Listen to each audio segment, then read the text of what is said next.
আজকে দেখাবো কিভাবে শুধুমাত্র ১০০ টাকা খরচ করে আপনি ঘরে বসে ব্লক এবং হ্যান্ড পেইন্টের কাজ শুরু করতে পারেন।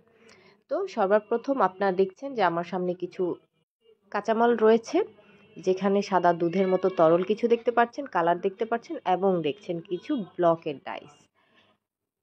কেমিক্যালের মধ্যে আছে এনকে, আছে বাইন্ডার এবং আছে আমাদের কিছু কালার্স। সেটা আপনি আপনার মন মতো চুজ করতে পারেন। বিভিন্ন কালারের দোকানে গেলে আপনারা বিভিন্ন ধরনের কালার পেয়ে যাবেন এবং আমার হাতে দেখতে পাচ্ছেন ব্লকের ছোট ছোট কিছু কিউট ডাইস এবং এগুলো দিয়েই মূলত আমাদের ব্লকের কাজগুলো করা হয়ে থাকে এবং এই ব্লকের ডাইসগুলোও আপনারা পেয়ে যাবেন বিভিন্ন রঙের দোকানে।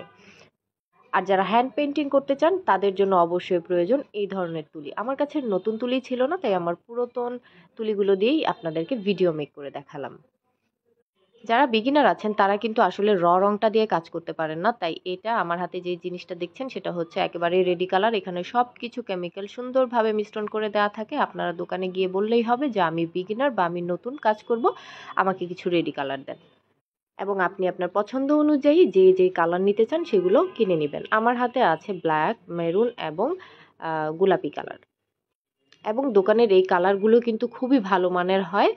আর আমার এখন দেখাবো হচ্ছে কেমিক্যালের মধ্যে দেখছেন এনকে, যেটা হচ্ছে একেবারেই দেখতে দুধের মতন সাদা তরল এবং হচ্ছে বাইন্ডার।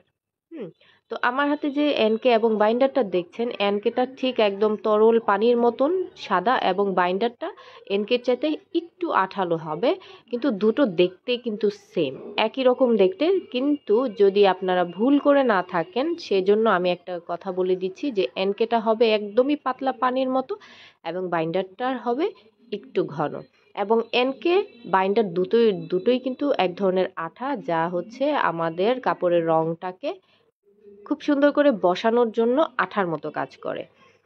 এবং আপনি যখন রঙের কাজ করবেন, এই অ্যাঙ্কের কাজ হচ্ছে রংটাকে ঘন হয়ে গেলে পাতলা করা এবং বাইন্ডারের কাজ হচ্ছে রংটাকে বেশি পাতলা হয়ে গেলে একটু ঘন করা।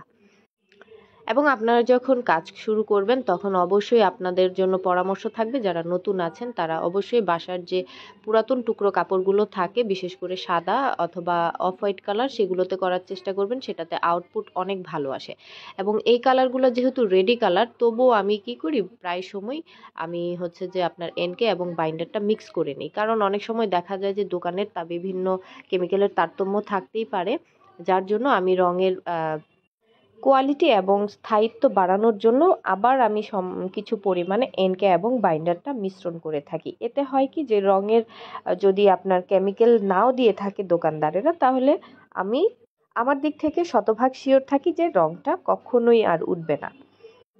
বাজারে আপনারা যখন রং কিনতে যাবেন, সেগুলো হচ্ছে এনকে বাইন্ডার আপনি 250 গ্রাম থেকে শুরু করে 100 গ্রামও নিতে পারবেন দোকানদারকে বলে, এবং রঙের কৌটাগুলো শুরু হয় 20 গ্রাম থেকে। আপনি চাইলে যদি বেশি নিতে পারেন তাহলে ওদেরকে বলবেন, ওরা নিজেরা আপনাদেরকে সুন্দর করে ওই পরিমাণের কৌটাতে প্যাকেট করে দিয়ে দিবে। এবং আপনারা যখন কাজ করবেন তখন অবশ্যই চেষ্টা করবেন যেন রঙে কোনো প্রকারের পানি না থাকে। মানে পানি যদি রঙের ভিতর ঢুকে কোনোভাবে, তাহলে আপনাদের রঙে ফাঙ্গাস পড়ে যাওয়ার অনেকটাই চান্স থাকে এবং রঙটা একদম মানসম্মত, মানে তার নিজস্ব যে গুণাগুণ থাকে রঙের যে একটা কোয়ালিটি, সেটা থাকবে না। তাই অবশ্যই চেষ্টা করবেন শুকনো চামিচ, শুকনো তুলি বা যে কোনো শুকনো কিছু দিয়ে রঙটাকে ওঠানোর, যেন কোনোভাবেই সেখানে পানি না থাকে। এবং আপনারা যখন কাজ শুরু করবেন তখন এই রেডি রঙগুলার এবং এই দুইটা কেমিক্যালের মাধ্যমে আপনারা বিভিন্ন ধরনের ডিজাইন করতে পারবেন বিভিন্ন কাপড়ে। তো আজকের ভিডিওটা আপনাদের কেমন লাগলো অবশ্যই জানাবেন, কমেন্ট করবেন, বেশি বেশি শেয়ার করবেন এবং পরবর্তীতে আপনারা কোন ধরনের ভিডিও দেখতে চাচ্ছেন তা অবশ্যই আমাকে কমেন্টে জানাবেন। ততক্ষণের জন্য ভালো থাকবেন, সুস্থ থাকবেন। আল্লাহ হাফেজ।